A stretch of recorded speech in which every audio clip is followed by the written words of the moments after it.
एक लंबे समय पहले अंगराज्य में अरविंद नामक एक भोला आदमी था। अरविंद उसकी माँ अन्नपूर्णा के साथ एक छोटे से घर में रहता था। वो दोनों बहुत गरीब थे। वो दोनों पास में मौजूद जंगल जाकर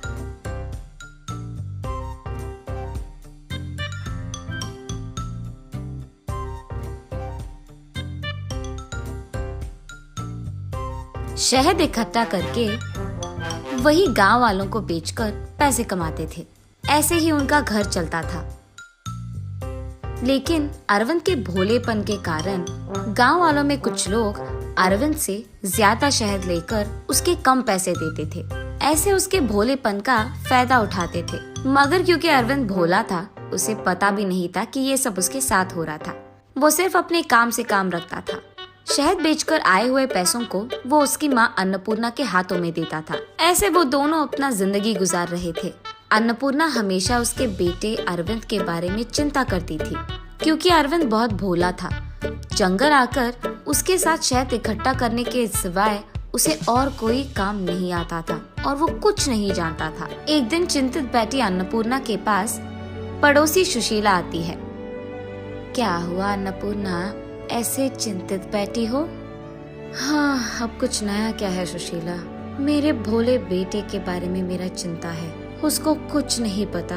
शहद इकट्ठा करने के सिवाय उसे और कोई काम नहीं आता है। मेरी भी तो उम्र बढ़ रही है। जब तक मैं हूँ मैं उसकी देखभाल कर लूंगी, लेकिन मेरे जाने के बाद उसका क्या होगा? उसे खाना कौन देगा? ऐसे वो दुखी होती है। रो मत अन्नपूर्णा, रो मत। सब तकदीर है। जैसे लिखा है वैसे होगा। वैसे तुम डरो मत। गांव में कोई ना कोई उसे खाना दे ही देगा।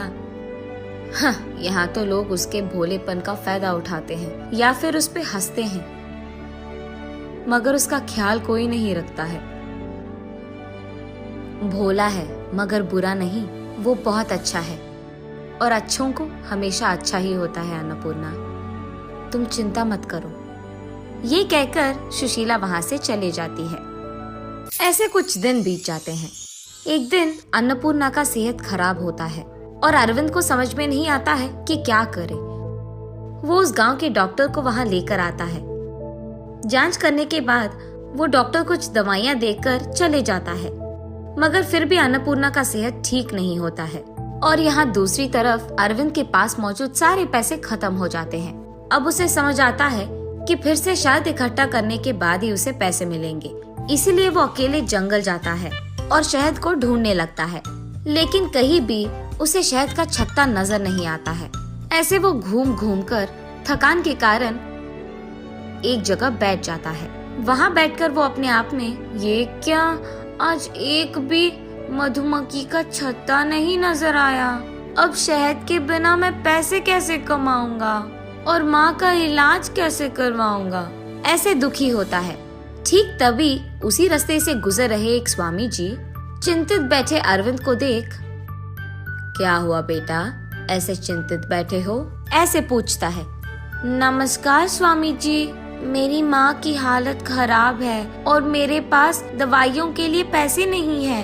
आज मुझे शहद का छत्ता भी नजर नहीं आया और अब मुझे समझ में नहीं आ रहा कि मैं क्या करूं।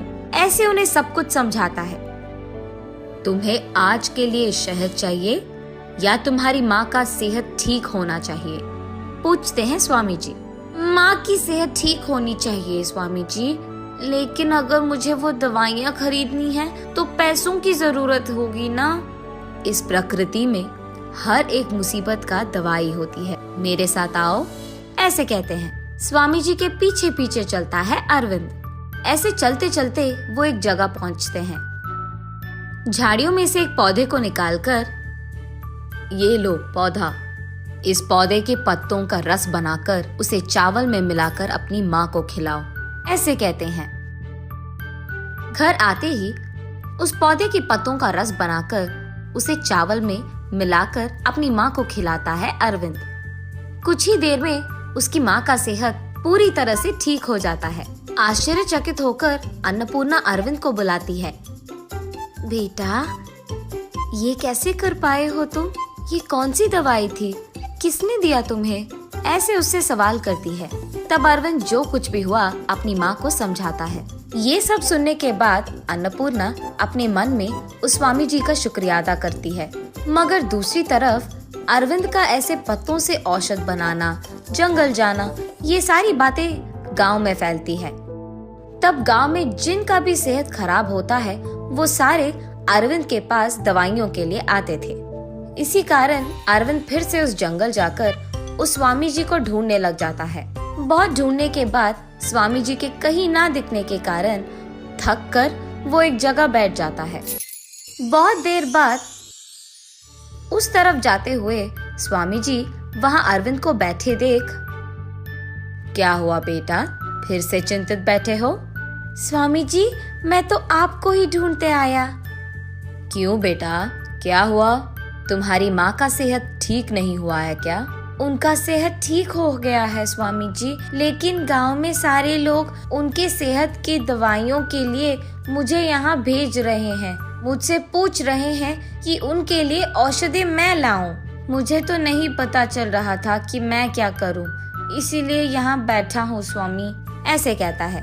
अरे इतनी सी बात, मेरे साथ आओ, मैं तुम्हें कुछ प्रकार के औषध की पौधे दिखाता हूँ। स्वामी जी कुछ तरह के औषध की पौधों को अरविंद को दिखाते हैं। इन सब को अच्छी तरह से याद करो, इन्हीं पौधों से तुम उनका इलाज कर पाओगे, ऐसे कहते हैं। आपको बहुत धन्यवाद स्वामी, मेरी माँ का इलाज करने के लिए और अब इतने लोगों के इलाज करने में मेरी मदद करने के लिए। ठीक है, आगे से भी अगर तुम्हें कोई औषध या पौधा की जरूरत हो तो मेरे पास आना, मैं तुम्हारी मदद कर दूंगा। ये कहकर वहाँ से चले जाते हैं स्वामी जी। स्वामी जी के सहायता से जो भी पौधे उसको मिलते हैं वो सारे वो इकट्ठा करके अपने गांव ले जाता है और जो भी बीमार थे उनको ये सारे औषध बनाकर देता है। और बस 2 ही दिनों में अंगराज्य में सारे लोगों के मुंह पे अरविंद का ही नाम था। ऐसे बात फैलते फैलते उस राज्य के राजा अंगराज तक पहुंचती है। तुरंत वो अपने सैनिकों को अरविंद को लाने की आदेश देते हैं। अगले ही दिन अरविंद को राजा के सामने लाया जाता है। अरविंद यहाँ डरने लगता है क्योंकि उसे पता नहीं चलता है कि राजा के सामने उसे क्यों लाया गया। राजा अरविंद को देख, आपके बारे में हमने बहुत सुना है, हमें पता चला है कि आप कोई भी तरह के बीमारी का इलाज कर सकते हो। वो राजा ऐसे डर के मारे, मेरी इकलौती बेटी है, बहुत दिनों से वो बस बिस्तर पे बीमार पड़ी है, हमारे आस्थान वैद्य भी इनका कुछ नहीं कर पाए हैं।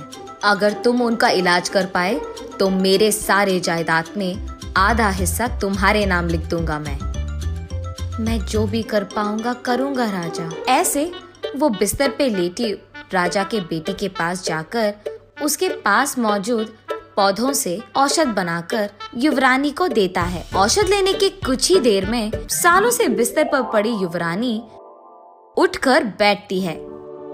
राजा खुशी से पगलाकर, शाबाश अरविंद, मेरे वादे के अनुसार मेरे जायदाद का आधा हिस्सा अब तुम्हें तोहफा दे रहा हूँ। और इतना ही नहीं, राजा बहुत मर्यादा और इज्जत से अरविंद को धूमधाम से उसके घर वापस भेजता है। ये देख अन्नपूर्णा उसके बेटे के भविष्य के बारे में चिंता छोड़ देती है और सारा गांव अरविंद के नसीब को देख खुश होती है। और अरविंद जानता है कि ये सब स्वामी जी के कारण ही हुआ है, इसीलिए वो जंगल जाकर स्वामी जी का बहुत इज्जत से शुक्रिया अदा करता है।